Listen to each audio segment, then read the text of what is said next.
Welcome, my son. Welcome to the machine. Yeah, I'm not a cover band artist. I'm sorry. What I am instead is a part time optics reviewer on YouTube, as you couldn't already tell. But what I have for you today is an EOTech product. No, it's not a reflex holographic sight. No. Instead, it's a 3.5 to 18 by 50 first focal plane rifle scope. This features the H59 reticle, as you can see, and if you ever need it to hold over for 46 mils at 3.5x, this is the scope for you. However, if you're looking for something that has illumination that works, this is not the scope for you. Because as you're about to see, the illumination on this thing is probably the worst I've ever seen. In fact, I wouldn't even call it illumination. It's a joke. That's at maximum brightness. And you will never see it in anything other than pitch black conditions. I kid you not. It's horrible. That's it. And if you're not using it in conditions where you can't see what you're shooting at, you're not going to be able to see it. Don't buy the H59 reticle expecting the illumination to be excellent. I can't vouch for the other ones, but that's all you get. It's blinking to show that we are at maximum brightness, and this is a brand new battery, in case you were wondering. This is also my first time with an H59 reticle, and it's not as busy as I was expecting it to be. I like the center dot, and I like that you do have some ranging on top, which is nice and neatly factored in without being too obvious or too cluttering. However, if you do like this scope and you do plan on purchasing one, I'm happy to say that they do have a standard MRAD and MOA reticle that you can get for a lot less money. We'll talk about that soon after we take a look at the turrets.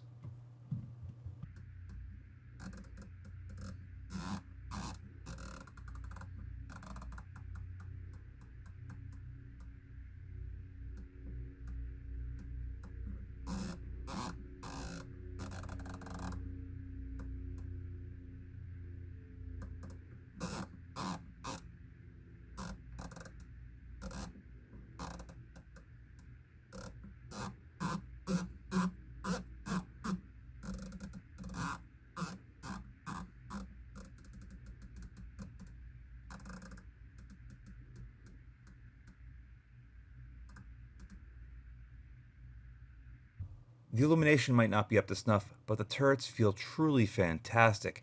I like how much resistance they have, and as you can hear, they sound perfect. Let's see how well it tracks. We are already at 18x. Let's see if I can get the illumination to show. You know what that is, ladies and gentlemen? That is the maximum brightness of the illumination. Yep, that's all we got. So I'm going to shut that off before the battery dies. And I know it's not the battery because guess what? I just replaced it with a brand new one. Let's get cranking. 1, 2, 3, 4, 5, 6, 7, 8, 9, 10. 1, 2, 3, 4, 5, 6, 7, 8, 9, 10. 1, 2, 3, 4, 5, 6, 7, 8, 9, 10. 1, 2, 3, 4, 5, 6, 7, 8, 9, 10. 1, 2, 3, 4, 5, 6, 7, 8, 9, 10. 1, 2, 3, 4, 5, 6, 7, 8, 9, 10. So right off the bat, it looks like we're a little bit high by about 0.1. Keep that in mind. Let's reset the windage. Perfect. So I'm going to do this quick. 1, 2, 3, 4, 5, 6, 7, 8, 9, 10. 1, 2, 3, 4, 5, 6, 7, 8, 9, 10. 1, 2, 3, 4, 5, 6, 7, 8, 9, 10. 1, 2, 3, 4, 5, 6, 7, 8, 9, 10. 1, 2, 3, 4, 5, 6, 7, 8, 9, 10. 1, 2, 3, 4, 5, 6, 7, 8, 9, 10. 1, 2, 3, 4, 5, 6, 7, 8, 9, 10. 1, 2, 3, 4, 5, 6, 7, 8, 9, 10. All right, that is basically perfect. So that was my bad. I did reset this to 0, but I guess it was not happy when I reset it. But as you can clearly see, that's pretty damn perfect. Yeah, so I messed up a little bit with the tracking test, but it worked itself out in the end. And as you saw, it tracks the windage and the elevation really well. We already got a taste of how good the glass is on this thing with the tracking test. But let's bump it up to 30 yards here at this power transformer on a beautiful bright sunny day at 3.5x. Again, you can hold over for 45 mils, which I don't know if you'll ever need unless you're volley firing a cannon. I take the scope up to its maximum magnification of 18x here at 30 yards and play around with the side focus until we can get the image as sharp as possible. Here, I gotta say it looks pretty dang good. However, one thing to note beyond the glass is just how much of the scope body you can see. Unfortunately, this is as good as it's going to get, and for someone like myself, I prefer not to see as much of the scope body as possible. In fact, if I could see none of the scope body and just have a shifting image sort of mirage looking through the glass, that would be fantastic. But unfortunately, that's not the case here. Again, though, that's just my personal preference. I know people that actually like seeing the scope body because they claim that it helps them center when they get behind the scope. So, take that for what it's worth. Image quality, though, on this thing so far seems pretty good, but keep in mind we're only at about 30-35 yards on a bright sunny day. Let's see how well this thing holds up on a slightly more complex target at about 400 yards. Ah, yes, of course, the near famous 400-yard steel door.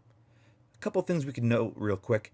Chromatic aberration at the very bottom edge of the image, under the parapet wall. It creeps up from time to time, but it's not terrible. And then just the overall clarity and sharpness of the image. It seems good, not fantastic, but the colors to me seem muted. It seems like it all just sort of blends together. Granted, we have 4 different colors here that are very similar in tone, but nothing pops or stands out, and it's kind of hard to decipher between them if you're looking through it really quickly. I'm also worried about that tree growing in, because come the spring, summertime, I might not be able to see this door anymore, and that's really going to suck. I backed the magnification off a little bit before panning across the rooftop to see if it'll pop the colors and the contrast a little bit. I think it brings out a little bit more to the image, but not a whole lot. However, one thing to note, the chromatic aberration disappeared. So if you're using this thing at slightly less than maximum magnification, I think your image sharpness, clarity, and colors are going to be a little bit better than what they could be at its maximum, which is not necessarily great when you're only factoring this is only an 18x maximum. That power tower is roughly about 800 yards away, and we zoom back into its maximum magnification. It does seem to get a little bit muted with the colors, but at least the sharpness seems pretty good. And now for something very interesting. Notice the dark shadow at 12 o'clock. It was there earlier, but I didn't bring it up yet because I wanted to bring it up here. We're at 1,000 yards, 3.5x. It disappears once we start zooming in a little bit, but I noticed that and wanted to try to rectify it. So before we go any further, I want to zoom it back out and correct that by adding a little bit of elevation.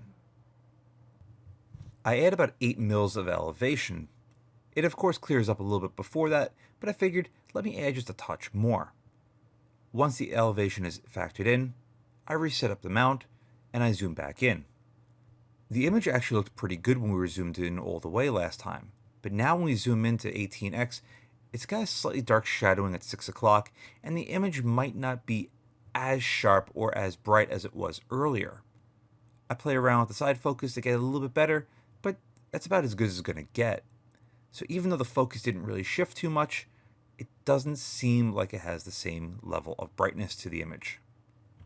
But now's where the real interesting part comes in. Zoom back out to its minimum of 3.5x, and I'm going to add my usual 10 mils of elevation like I would do on any other of my precision rifle scope videos. And look at that shadow creeping in from 6 o'clock. Now, all this means is that if you're changing your elevation, your cheek weld's going to have to change this way you can look through the scope properly. I saw this and was like, what the hell is going on?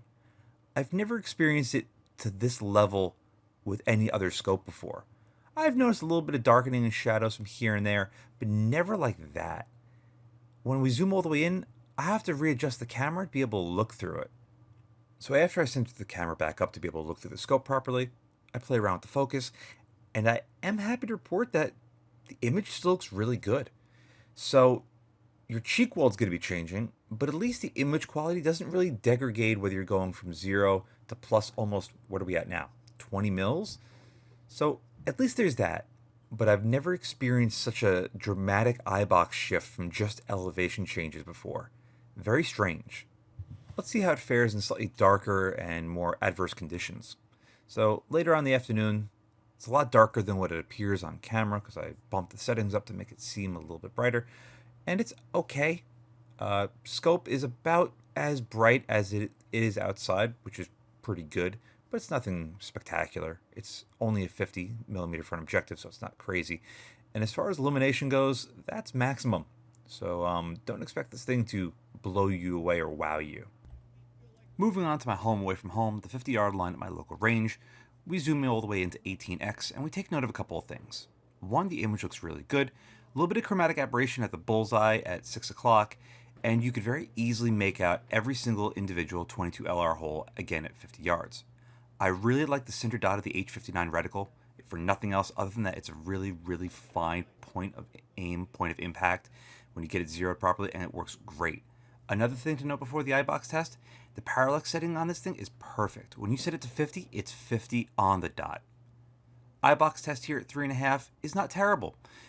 You can get to see a little bit less of the scope body, but it's only for 3.5x. The second you bump it up to any sort of higher magnification, it goes completely useless. Here at 10x, the iBox does get tighter, but it's still fairly usable and good to get behind. You can have some sort of shift left to right and still be okay getting behind it.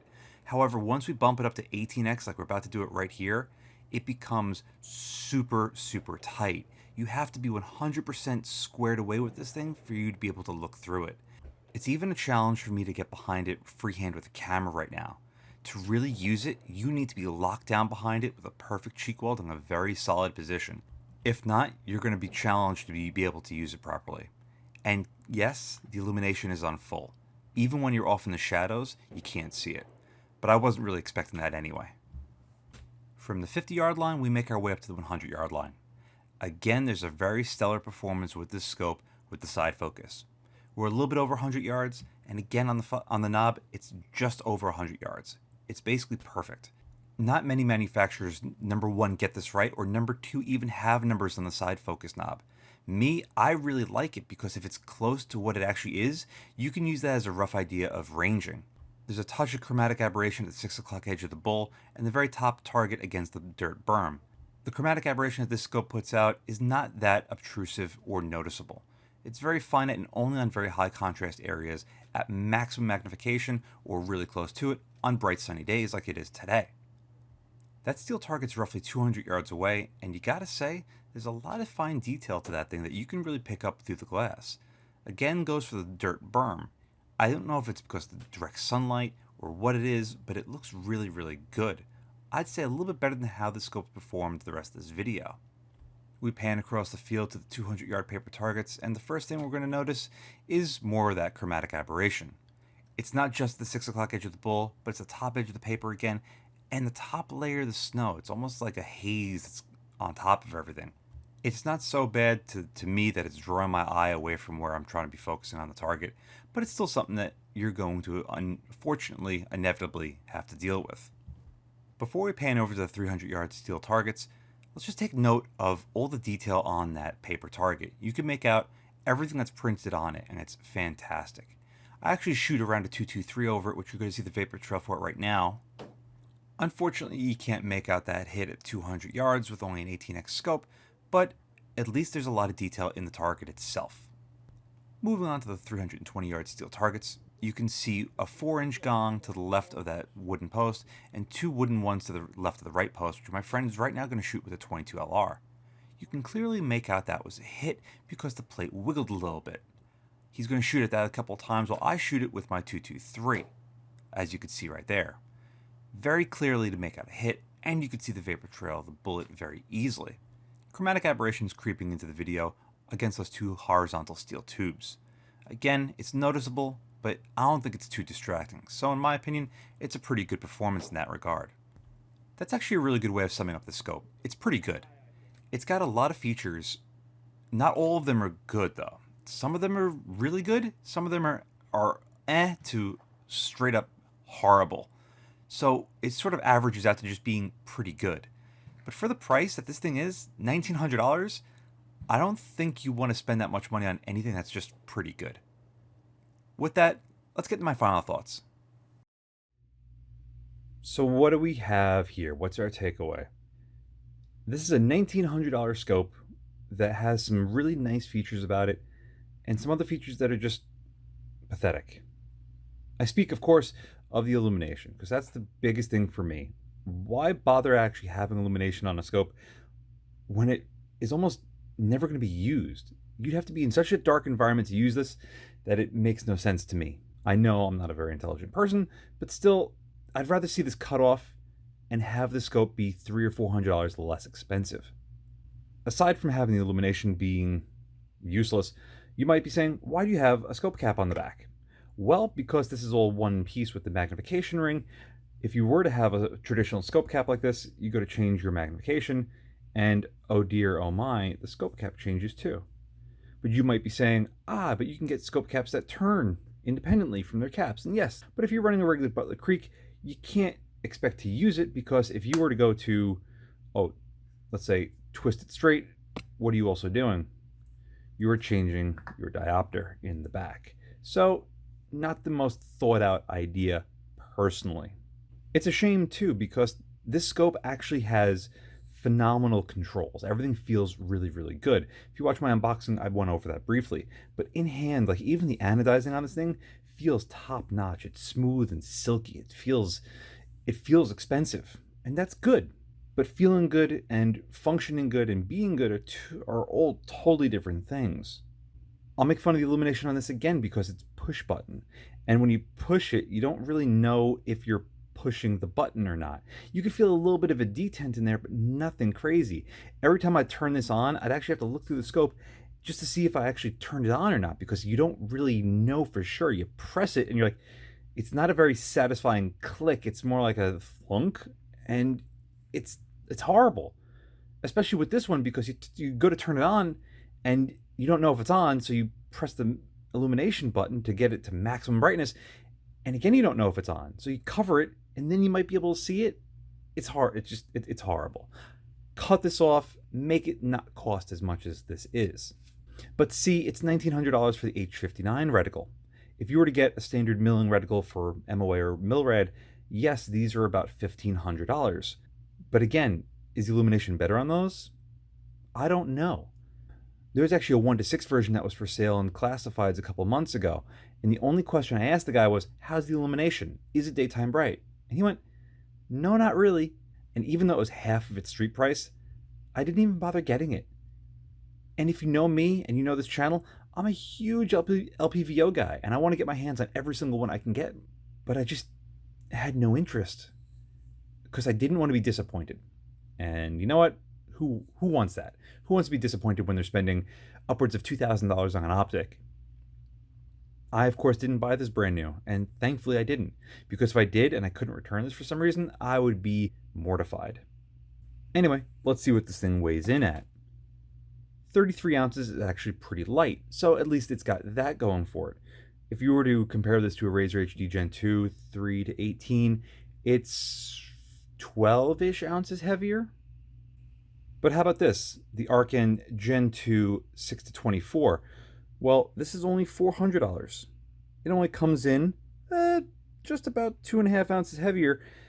And this thing is, I'm going to give you a sneak peek. This thing is fantastic. Even though it's only $400, I'd rather have 4 of these than one of those. And then another sneak peek at the Meopta Optica 6 3 to 18. This thing comes in at about half the price of one of those, and with an ADM mount, comes in at only 38.8 ounces. I'll tell you right now off the bat, I'd much rather have one of these. This video is way too long already. Do I recommend this? No. The parts of it that are good aren't so good that it outweighs the parts that aren't good. It's as simple as that. For $1,900, spend your money elsewhere. For $1,500, for the other versions, spend your money elsewhere. You can get optics that perform at least as good as this for much less. And who's not up for saving money on something that performs as good, if not better, than something that's more expensive? I know I am.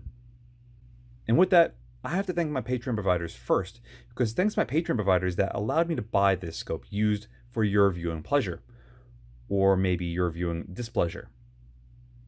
You see, not every scope that I do reviews on are sent in by Patreon providers or viewers like you.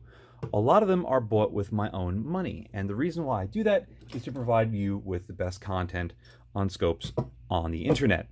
It's kind of challenging from here and there, but it's just the way it is. So a huge thank you to my Patreon providers for helping making this channel as populated with content as it is. And if you're curious to find out more, check out the link in the description below. As for the rest of you, thank you very much for watching, and hopefully see you again next time.